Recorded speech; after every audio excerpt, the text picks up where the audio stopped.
Trgovina ljudima kao oblik modernog ropstva je zloupotreba ljudskih bića i povreda njihovih osnovnih ljudskih prava radi sticanja materijalne koristi.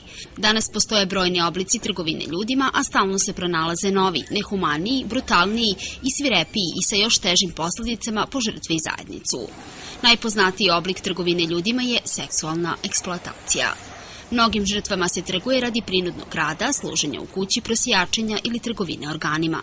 Reč je o teškom krivičnom delu i ozbiljnom društvenom problemu, koji najdrastičnije ugrožava osnovna ljudska prava. Mi smo nizom nekih aktivnosti do današnjeg dana obeležili ovaj datum, upravo sa radom sa najrazličitijim starosnim grupama. Imali smo nekoliko informativnih radionica kako sa decom, tako i sa starijom omladinom.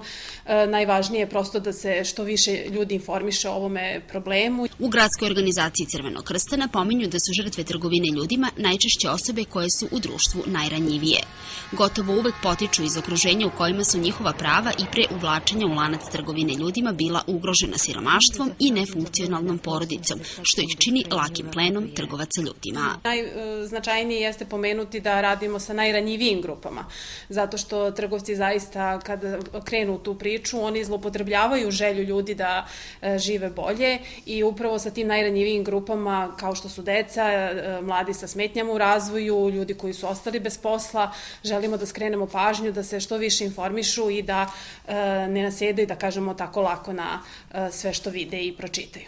Svetski dan borbe protiv trgovine ljudima treći put se obeležava u Srbiji nakon što je ustanovljen novembra 2013. godine u okviru rezolucije Kancelarije Ujedinjenih nacija poboljšanje koordinacije napora protiv trgovine ljudima. Obeležava se sa namerom da se skrene pažnje svetske javnosti na hiljade osoba koje su nasilno otete od svojih porodica i koje su postale žrtve.